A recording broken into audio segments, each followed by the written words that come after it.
Good morning. Hello, it's Nathan from Bronx River Alliance, and I decided to go live today and talk about how to divide plants, how to multiply your plant collection. Maybe it's indoor, maybe it's outdoor, but I'm excited to go live today on Facebook and just have some time to check in with folks who are interested in multiplying their plant collections, whether it be indoor plants, things like pileas or monsteras, or outdoor plants, things like, yarrow or lavender or mountain mint. So I encourage folks to visit the Bronx River Alliance's YouTube page, where I just posted yesterday a video about plant division and transplanting. So you can check out kind of the basics of what plant division is about. And I think that's a good jumping point for folks who are interested in that.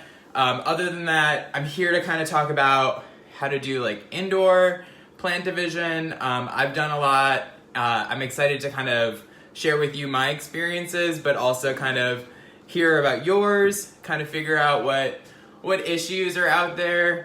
So I'm going live probably for 20, 30 minutes or so. So I encourage you to join us here on Facebook. So I'm gonna hang on a couple seconds for others to join, but in the meantime, let me just show you or introduce you to a few plants that I'm gonna be talking a bit more about. The one I'm holding is a familiar one probably. It's called Mother of Tongue or snake plant.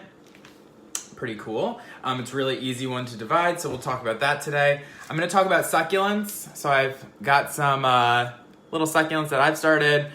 These I'm going to give to a friend, but I'll talk a lot about how to start your own things. Above me there's a pythos or it's a Congo red philodendron. There we go. Those are really great for dividing as well. So we'll just talk a lot about that and think about what our needs are, especially right now, just as we're cooped up indoors, to keep us busy. So what are some art projects or some plant-based kind of crafty projects? And then outdoors in your garden, if you're lucky enough to have space and be able to go outdoors, what can we do? So I would love to hear from you. Feel free to comment and let me your thoughts. I'm excited also to be in my apartment. It's going to be raining today, or there looks like it's a little cloudy, which is why I shot this video to post on YouTube, so we could kind of be sharing content, maybe not live out there, but some content for you. But inside my apartment, like I said, I've done a lot of propagation, so I'm excited to share with you kind of this system, which I use. I recycle bottles. These are cider bottles. And I just fill them with water in their propagation station. So that's what I'm up to here at the house, the apartment. But I've got a lot of other things to share with you. So feel free to drop your questions. But let's just kind of roll into things. So I mentioned, hey Eric, I mentioned that there's a video on YouTube where you can kind of understand the basics of plant division. But for you guys now, plant division is really the basic fact that you can divide plants, so you have multiple plants. So most plants you can even cut the roots. If it looks like it's even one, you can even be pretty harsh and cut. But we're talking today about plants that naturally multiply, and when they get to a mature state, you can actually separate and divide the pieces to fill up. So that's what I usually do at the Foodway, is I usually use these divisions to fill up gaps, to plug in spaces so weeds don't come back. But I think another really great thing in this time is how can we share our resources? And for me, as a house plant lover, I always want to buy more plants, so I like to get rid of plants as well. So I've been giving a lot of plants to friends. And so I want to show you folks how you can divide your plants at home and share them with your friends. And same goes with outdoors. So the outdoors, you'll see a video on YouTube. I mentioned to some that I have Mother of Tongue with me, which is just such a common house plant. Mother of Tongue. I lived in Tanzania for a bit, and I saw Mother of Tongue all around, just kind of growing. I've seen it in Puerto Rico, just kind of growing wild. It's everywhere, but it's a tropical. It loves really good drainage. But this is a great one to divide. It has these little like side, I've heard them referred to as like pups, but these like side growths, and you can actually just kind of rip them apart. So I did this maybe a month or two ago, but I have 3 of these little guys in the glass jar. I have a couple hanging in my bedroom, and essentially I ripped off a section of the root by just literally lifting it out of the soil, and seeing the side growths. I just ripped off the side growth, and I was pretty direct with how I ripped it off. I wasn't afraid. And so then I took the piece and I threw it in some water so it could grab some water and root a little better, so you can see some new rootings. This had roots on it. Like all these orangish roots are older roots, but there are some white roots here that are new, and so like that's a good sign. You can also see new growth, which is a really great sign. So this is a good point to either transplant it into soil where it's since it's a terrestrial plant, it lives in soil. It should acclimate. It should go back to soil. So that's one plant that I've got going on over here. Another plant that I've got, and everyone's kind of obsessed with right now, I know I am, is monsteras. So this is a cutting from my monstera here in my apartment, right? And let me just take my phone for a second and see if I can share with you my monstera, so I can show the nodes. So there's a part on the plant where it basically you're gonna cut if you're gonna take a cutting. So I kind of want to show you what I'm talking about. So this is my monstera. It's a pretty large one, but you're gonna see kind of all these root systems over here. That's actually a node. It can kind of be like, it's a root. It'll actually kind of tap down. So there's a bunch of these all over. So anywhere those are, that's obviously where roots are gonna grow.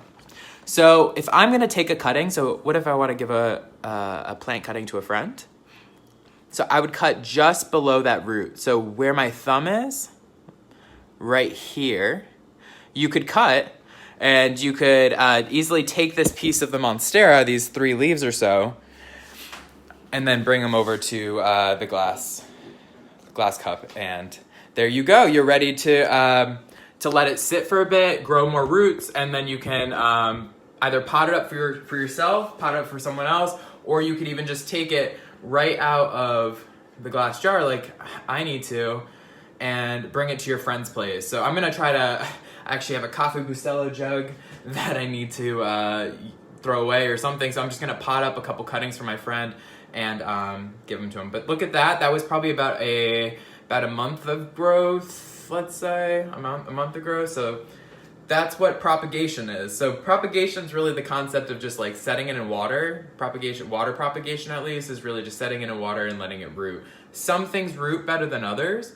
And so most of the things I'm showing you here are more herbaceous or like vine like plants.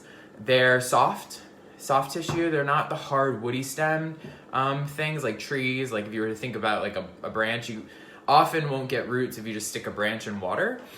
You can often get some success with root hormone agent, and that's really root hormoning agent is, I think, a derivative of willow, which is a common agent in aspirin. So a lot of people grew up like knowing you could use aspirin. If you throw it in like your bouquet of flowers, it'll keep like the plant doing better. So that's like the whole idea, that there's like a rooting hormone that the plant will naturally uptake water and nutrients better.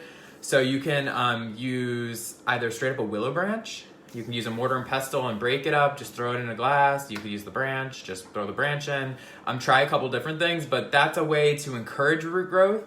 I don't do that. I literally take New York City tap water and I throw it in a cup and I throw the root in there. I've also heard distilled water could be like something to think about, because distilled water, I'm learning more and more, has often, especially rainwater, has bacteria or like biology. So that biology helps and is symbiotic with roots, something like that. I'm kind of just learning about this, so if you know more, I would love to learn more. But I think that's kind of interesting about propagation. So that's a couple soft, kind of herbaceous propagations. We had the monstera, we have this mother of tongue or snake plant. I mentioned earlier, something else I'm giving away to one of my friends are some succulents. So actually I have a few friends now that I think about it that ask for some. But these are really easy. So often you'll notice that your plant, your succulent has dropped a leaf. So what I do is after I grab blueberries or fruit containers, I fill them up with soil, and they've got these great little clever slots for drainage. So it holds the soil, and I just leave the leaves. And what's key to getting roots with these kind of succulents is you should just let it kind of callus. So to let it callus is just to break off that leaf, or maybe it's dropped, and just let it dry out for a couple days. So that's important. And then start spritzing it with water. I find more success with a spray bottle. You can also try submerging it in water from below and sub-irrigating. And wherever the contact of the leaf happens, that's where roots will form. So I'm just kind of gibbering away here. I'm just talking. So if you have any comments or questions, feel free to jump out and say something. But succulents, I think, are really easy to propagate. You can also directly set them in water. I've done so, and I have some root growth. If we check out take a little walk over to my glass bottle wall, you'll see I have a succulent right here. This is actually the same guy that we saw in the trays. So if I lift it, let me see, where's the camera? Look at that. So there's that root. If it will focus, you can see it maybe a little better. But there's some roots growing on it, which is really great. So it is possible off of that. I was kind of in a place of thinking this morning about this, this going live today. And I was thinking, why is it that plants get root rot when I overwater my, philodendron? Why would that get root rot? But if I put it in water, why would it thrive or grow additional roots, especially in basic New York City water? And so I looked it up, and it is truly because, and this makes a lot of sense because I think about this with composting, but it's anaerobic, it's anaerobic. It's without oxygen, so it's a sterile environment in water basically. Which I just love that concept that you can go between. It's like alternate universes. So basically, let me break it down. So when you put a plant in soil, right, there's bacteria, there's life, and you cut off the oxygen. So you close those doors. Imagine you're in a submarine and the doors close and there's water coming in, right? So imagine that's what's happening in the soil, right? Only with oxygen. So travel with me, come with me. So the door is closed. So under the soil, what's happening is oxygen is limited, right? It's disappearing. So what happens is things start to break down and other bacteria form and they start digesting. And that's when we start to smell that that compost going bad, or all that nasty smell that we associate with rotting. That's what's happening, is because there's no oxygen. Now, if you include oxygen, which good composting, that's what it's all about, it's able to breathe, all those gases are able to release, and it turns into something different, right? So same thing with water. So when you plunge that cutting in water, right, it changes environments, and it's sterile, more or less. I mean, it can start to rot if the shell of the root or something like that starts to rot in the water. Then obviously the bacteria starts to form, and then it changes the environment once again. But if you're changing the water, with propagation, you should change the water. So when it starts to look murky, or if it starts to just look, or maybe you're just bored, you can change the water. And that's a really good thing. So I hope you followed with that little analogy. That's often how I think about these things, because what makes sense for me, and why I feel very I love nature and I find it very intuitive is because everything is mimicked in our world. So like I just mentioned with this like submarine kind of thought process of like what's happening in the soil, right? It's a way of conceiving and finding those patterns. So that's kind of what I've got going on with propagation and plant division. I think plant division is really exciting. Outdoors, it's a really great way to like, I think with weed control to really manage like large spaces, because once you pull a weed, you should really be putting something back in. I often don't do that, and what I do is I put mulch, which is an inhibitor. But I think if you're out there in the field and you have in your garden, I always in the field, in your garden, you have a spade, cut the plant and then, you know, cut the next plant next to you. If it's mature, just like grab a little section and plug it in where you just weeded, you know, and just spread. And what's going to happen is that plant will grow, it'll box out, you know, and fill up that space nicely. So, how are we doing out there? Is everyone awake? It's such a rainy day. It's really quite dreary, but I really love this weather. I think born in February, I'm just like about it. So, about water propagation, if you have any experience doing anything, I've often thought about aquaculture. Aquaculture is just the idea of like thinking about water and like life and relationships. It's very like, it can be as meta as you want it to be, or it can be as down to earth and scientific as you want it to be. But I always think about, I used to dabble in hydroponics, and Christian, I'm a nerd. I spend tons of hours on YouTube, often when I'm alone, and just kind of like go in these deep tunnels about plants, and I learn. I also have had great mentors. But I used to dabble with hydroponics, and hydroponics is actually like, it feels very technical and very scientific, which it is, but it's a very basic concept. It's like sub-irrigation is a type of hydroponics. So aquaculture, going back, you can take plants like peace lilies, for example, shake off all the root from the peace lily and put them in like a vase or a vase and put fish inside of that vase and have the roots dangle. And what happens is there's this nice relationship, aquaponics, of just like the fish poo feeds the plant feeds the fish, and like the air is transferred, you know, the oxygen levels are balanced by the plant. And I really appreciate those types of systems. I bring up aquaculture because of plant divisions and just like thinking about how everything kind of works together. Yeah, Amber, isn't that pretty amazing? So you can really, you could probably do it with a pothos. I've seen it with pothos, but there might be some exclusions. I think it's really exciting. I've often seen it with betas, because betas are like, they're like puddle fish. They live in puddles, like in their native habitat. And yeah, so they do well in small spaces. Goldfish and things like that, they have a higher like deposit of fecal matter or something like that. And they can actually, if there's not enough oxygen, they can basically, anaerobic takes place, and like they don't have enough oxygen and they can't breathe. So just be mindful if you're gonna try to play with fish and live animals. I think plants are a little more forgiving. Native to Chinese rice gardens. Oh, thank you, Amber. Thank you for sharing this news. So Amber, our education coordinator, is sharing some information about betta fish, and she's gonna, I think, maybe explore aquaculture and the idea of kind of like symbiotic relationships with fish and plants, which is, I think, really cool.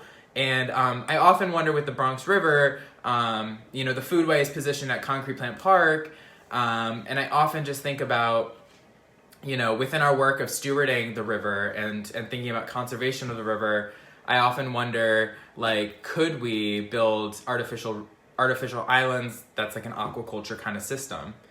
So in Mexico, there were these famous, I forget the term, but there were these famous fields that were flooded in a very similar way that rice fields are flooded, but it basically creates islands, and people used to like actually use boats to get to the spaces. They might have actually been straight up man-made islands, mud flats that they built.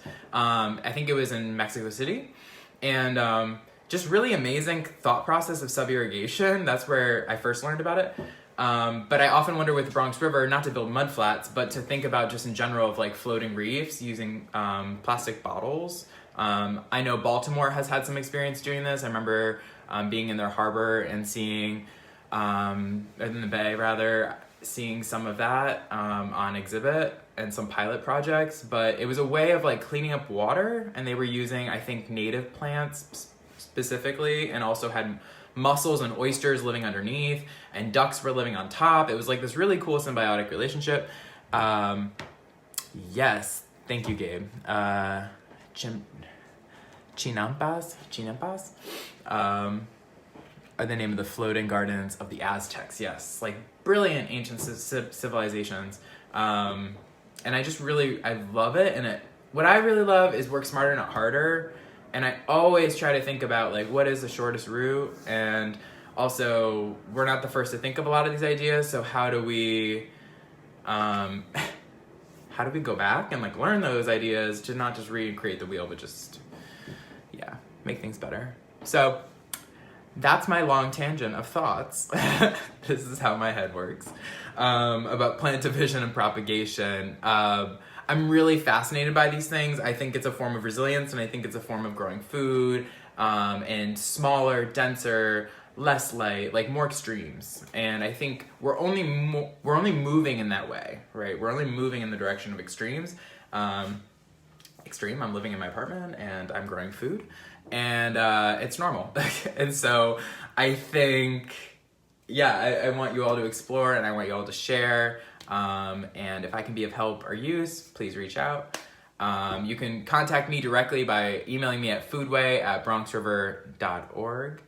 You can visit us at www.bronxriver.org. My specific page is /foodway. But yeah, we are the stewards of the river, and we would love to see you when we all can reunite. But in the meantime, please continue visiting our virtual programming here on Facebook and Instagram.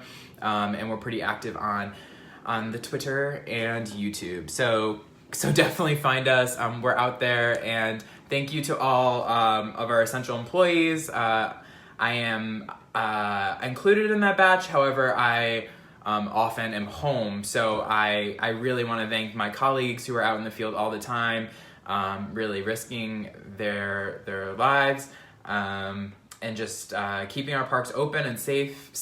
I think a lot of people don't understand that when we cut the grass, it's not just for beauty. It's actually, there's a lot of safety reasons we cut grass.